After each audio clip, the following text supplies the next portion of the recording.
कथा प्रारंभ होती है नारद जी के विचारों से। नारद जी धरती पर रहने वाले लोगों को देखते हुए स्वर्ग में विचरण कर रहे थे। धरती पर रहने वाले लोगों के कर्म को देखकर नारद के मन में कर्मों के फल और पापों के दंड को लेकर विचार आए।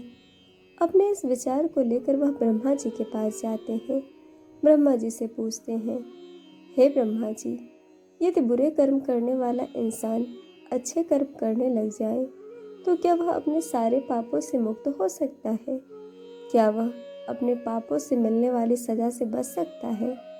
तब ब्रह्मा जी नारद जी के इन सवालों का जवाब देते हुए कहते हैं कि हाँ और नहीं भी। हाँ का मतलब यह कि अगर कोई इंसान अपने किए गए पापों से मुक्ति पाना चाहता है तो उसे उसके लिए निस्वार्थ भाव से अपनाया गया दान, पुण्य, धर्म और भक्ति का रास्ता अपनाना सबसे उत्तम होगा। अगर इंसान दिल से अपने पापों का पश्चाताप करते हुए निस्वार्थ भाव से दान, पुण्य, धर्म और भक्ति का रास्ता अपनाता है तो वह उस जन्म में अपने मिलने वाले पापों के दंड से मुक्त हो जाता है। इससे उस इंसान के किए गए पापों की सजा कुछ कम जरूर हो जाएगी, लेकिन पापों का दंड तो केवल जीवन काल में भोगना ही पड़ेगा। किंतु कुछ जघन्य अपराध यानी घोर पाप ऐसे होते हैं जिनका दंड शारीरिक एवं मानसिक रूप से न सिर्फ इस जन्म में बल्कि आने वाले एक या कई जन्मों तक भोगने पड़ते हैं। यानी इंसान के कर्म कभी उसका पीछा नहीं छोड़ते। तो ऐसे में अगर इंसान दिल से अपने पापों का पश्चाताप करते हुए निस्वार्थ भाव से दान, पुण्य, पशु पक्षियों तथा लाचार इंसान एवं जानवरों की सेवा, धर्म और भक्ति का रास्ता अपनाता है तो आगे के जन्मों में पिछले वाले जन्मों के घोर अपराधों की सजा नहीं भोगनी पड़ती। यदि वो अपनी पूरी उम्र श्रद्धा और विश्वास से ईश्वर की भक्ति में और पुण्य कर्मों में लगा देता है तो अपने पापों से सदा के लिए मुक्त हो जाता है। पूरी श्रद्धा से की गई भगवान की भक्ति और निस्वार्थ भाव से अपनाया गया दान, पुण्य, धर्म और भक्ति में इतनी शक्ति होती है कि इंसान मोक्ष तक को प्राप्त कर सकता है। और नहीं का मतलब ये कि अगर वो इंसान दान, पुण्य, धर्म और भक्ति का रास्ता या कोई भी अच्छा कर्म निस्वार्थ भाव से न कर अपना किसी स्वयं मकसद पूरा करने के लिए या लालच में अपनाता है तो इसे दिखावा बोला जाता है। ऐसा करने से उसे उसके पापों से छुटकारा कभी नहीं मिल सकता, अपने पापों से कभी मुक्त नहीं हो सकता। इंसान के द्वारा किया गया घोर अपराध और पाप उसका अगले कई जन्मों तक पीछा नहीं छोड़ते। तो ब्रह्मा जी नारद जी को इसी पर आधारित एक सच्ची कहानी सुनाते हैं। एक गांव में एक सूद नाम का इंसान रहता था। वह गलत लोगों की संगत में आ जाने से डाकू बन गया था। वह लोगों को मारकर अक्सर उनका धन लूट लेता था।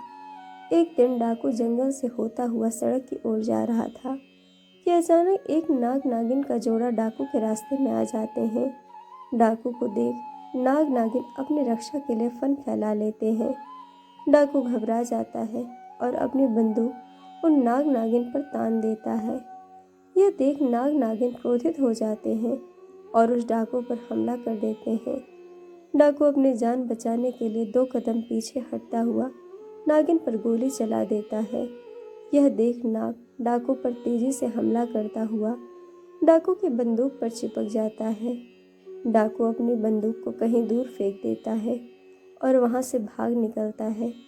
भागते भागते डाकू सड़क पर पहुंच जाता है।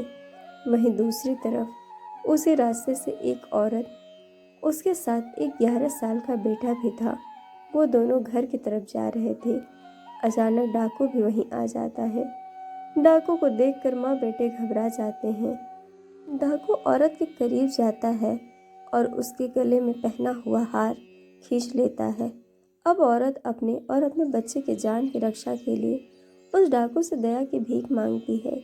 लेकिन डाकू इतना क्रूर स्वभाव का था कि वह अक्सर जिस किसी को भी लूटता था वह उसे मार डालता था। इसीलिए डाकू पर उस औरत की बातों का कोई असर नहीं होता और वह औरत को तेज धार चाकू से मारकर बुरी तरह से घायल कर देता है। यह देख बच्चा क्रोध से तिलमिला उठता है और पत्थर उठाकर जोर से डाकू के सिर पर दे मारता है। डाकू के सिर से खून निकलने लगता है। डाकू उस बच्चे को भी चाकू से मारता है और वहां से भाग जाता है। चीख चिल्लाहट को सुनकर आसपास के गांव के लोग वहां पहुंचते हैं। वो इस महिला और बच्चे को तुरंत हकीम के पास ले जाते हैं। माँ और बेटा दोनों बच जाते हैं। उधर डाकू भागता हुआ फिर से जंगल की तरफ चला जाता है। बहुत थक जाने की वजह से डाकू वहीं आराम करने लगता है। दूसरी तरफ नाग डाकू का पीछा करते हुए वही डाकू के पास पहुंच जाता है। नाग या नागिन कभी भी अपने दुश्मन का चेहरा नहीं भूलते। डाकू सो चुका होता है और इधर नाग अपनी नागिन की मौत का बदला लेते हुए डाकू के पैर को डस लेता है। डाकू दर्द से छटपटाता हुआ वहीं मर जाता है। यह सारी घटना यमपुरी में बैठे चित्रकूट और यमराज जी देख रहे थे। डाकू के मरते ही यम के दूत यमलोक से धरती पर श्री डाकू की आत्मा लाने का आदेश देते हैं। यम के दूत यमलोक से धरती पर डाकू की आत्मा को लेने आते हैं। वह डाकू की आत्मा को यमलोक ले जाते हैं। यमलोक में चित्रगुप्त जी अपनी किताब में डाकू के द्वारा किए गए सभी कर्मों और पापों का लेखा जोखा देखते हुए उसे उसके पापों की सजा सुनाते हैं। डाकू की आत्मा को बहुत सारी यातनाएं दी जाती हैं। इसके बाद चित्रगुप्त जी डाकू की आत्मा को बोलते हैं कि जिस 11 साल के बच्चे को तुमने चाकू से मारा था, उस पाप की सजा भोगने के लिए तुम्हें फिर से धरती पर जन्म लेना होगा और एक पंडित के घर तुम्हारा जन्म होगा, जहां तुम सिर्फ 11 साल तक ही जीवित रहोगे। दूसरी तरफ एक गांव में एक पंडित रहते थे जिनकी पत्नी को 10 साल से कोई भी औलाद नहीं हुई थी। पंडित भगवान भोलेनाथ पर बड़ी भक्ति थी। वह रोज भोले बाबा की पूरे श्रद्धा विश्वास से पूजा अर्चन किया करते थे। इसके अलावा वह गरीबों और साधु संतों को भोजन भी करवाते थे। एक दिन भगवान शंकर पंडित जी की सच्ची भक्ति और पुण्य कर्मों से प्रसन्न होकर पंडित को दर्शन देते हैं। पंडित भगवान शंकर के दर्शन पाकर बहुत प्रसन्न होते हैं। भगवान शंकर बोलते हैं, मैं तुम्हारी सच्ची भक्ति से बहुत प्रसन्न हूँ। बोलो क्या वरदान दो तुम्हें। पंडित एक पुत्र की मांग करते हैं। भगवान शंकर तो अंतर्यामी हैं। वह भूत भविष्य पहले से ही जानते थे कि पंडित क्या वरदान मांगेंगे, इसीलिए उन्होंने पंडित जी को पुत्र देने का वरदान देने से पहले ही बता देते हैं कि यह पुत्र सिर्फ 11 वर्ष तक ही जीवित रहेगा, उसके बाद मृत्यु को प्राप्त हो जाएगा। यह जानने के बाद भी पंडित जी कुछ नहीं बोलते, क्योंकि उन्हें अपनी भक्ति पर पूरा भरोसा था कि भगवान अपने भक्त के साथ कभी अन्याय नहीं होने देंगे। यह सोचते हुए पंडित पुत्र का वरदान मांग लेते हैं। भगवान शंकर पुत्र का वरदान देकर वहां से अदृश्य हो जाते हैं। अगले 9 महीने के बाद पंडित के घर पुत्र का जन्म होता है। इधर पंडित यह जानते हुए भी कि यह 11 साल से अधिक नहीं जिएगा, फिर भी प्रसन्न रहते हैं। यह बात पंडित घर में किसी से नहीं बताते। वह यही डाकू है जिसने 11 साल के बच्चे को चाकू से मारा था और अब एक पंडित के घर पैदा हुआ जो कि सिर्फ 11 साल ही जिएगा। इधर पंडित अपने बेटे को धर्म कर्म पूजा भक्ति की सभी शिक्षाएं देते हैं और अपने बेटे का नाम शंकर रखते हैं। देखते देखते दिन बीतते गए। शंकर को 11 साल पूर्ण होने में सिर्फ 1 महीना बचा था। पंडित शंकर के मामा को घर बुलवाते हैं और खूब सारा धन देकर उसे लेकर काशी शिक्षा दिलवाने के लिए जाने को कहते हैं। पंडित जी शंकर के मामा को धन देते हुए बोलते हैं कि वहाँ शंकर के हाथों 28 दिनों तक यज्ञ करवाना, साधु संतों की पूरी श्रद्धा से भोजन करवाना और पूरी विधि अनुसार महामृत्युंजय के मंत्र का जाप करते हुए 28 दिनों तक रोज सुबह भगवान शिव की पूरी श्रद्धा से विधि अनुसार पूजन करना। अगले ही दिन मामा और शंकर धन लेकर काशी के लिए निकल पड़ते हैं। काशी पहुँचते ही मामा और शंकर वो सब करना शुरू कर देते हैं जैसा कि पंडित जी ने बताया था। ठीक 28वें दिन शंकर की हालत अचानक खराब हो जाती है। शंकर के मामा शंकर को आराम करने के लिए अंदर भेज देते हैं। शंकर के मामा जब साधुओं को भोजन करवा के शाम को शंकर के पास वापस लौटते हैं तो शंकर मर चुका होता है। यह देख शंकर का मामा जोर जोर से रोने लगते हैं। इतने में यमलोक के दूत शंकर की आत्मा को लेकर यमलोक पहुंचते हैं। यमलोक में चित्रगुप्त जैसे ही शंकर के पाप पुण्य के लेखे की किताब खोलते हैं तो देखकर चकित रह जाते हैं और जोर से बोल उठते हैं, असंभव, अद्भुत। यह दो शब्द बोलते ही चित्रगुप्त कुछ देर तक तो यूं ही मौन खड़े रहते हैं। फिर कुछ देर बाद चित्रगुप्त ऊंचे स्वर में यमदूतों को आदेश देते हैं कि तुरंत के तुरंत इसे शंकर की आत्मा में डालकर आओ।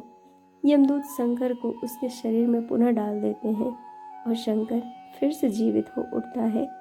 अचानक यह चमत्कार देखकर शंकर के शरीर में हलचल हो रही है। शंकर के मामा की खुशी का ठिकाना नहीं रहता।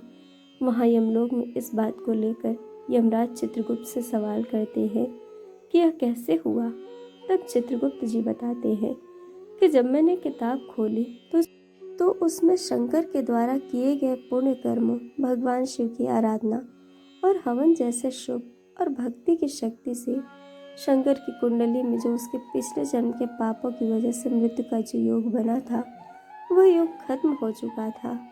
इसी के साथ शंकर के पुण्यों का लेखा सबसे अधिक था, जिस वजह से शंकर की उम्र बढ़कर 90 साल हो चुकी थी। इस वजह से मुझे सृष्टि के नियमों का पालन करते हुए शंकर की आत्मा को पुनः उसके शरीर में भेजना पड़ा। इधर शंकर के मामा पूरे हर्ष उल्लास के साथ आंखों में खुशी के आंसू लेकर शंकर को लेकर घर पहुंचते हैं। शंकर को जिंदा देखकर उसके माता पिता अत्यंत खुश होते हैं, मानो उन्हें नया जीवन मिल गया हो। तब शंकर सबको वो सब बातें बताता है जो उसके साथ यमलोक में हुई। यह सुन सभी का भगवान के प्रति श्रद्धा और विश्वास और भी बढ़ गया। इतना बोल ब्रह्मा जी अपनी कहानी समाप्त करते हैं। अब नारद जी को अपने सभी प्रश्नों का उचित जवाब मिल चुका होता है। इसीलिए अगर आप अपने जीवन का उद्धार चाहते हैं तो हमेशा प्रभु की भक्ति करें, निस्वार्थ भाव से लोगों की सेवा करें, कभी भी बुरे कर्म न करें। तो दोस्तों, यह थी नारद जी और ब्रह्मा जी के संवाद की कथा। दोस्तों, कहानी आपको कैसी लगी यह हमें कमेंट करके ज़रूर बताइएगा और चैनल को सब्सक्राइब, वीडियो को लाइक शेयर करना बिल्कुल मत भूलिएगा। वीडियो देखने के लिए आप सभी का बहुत बहुत धन्यवाद। जल्द मिलेंगे एक और नई कहानी के साथ।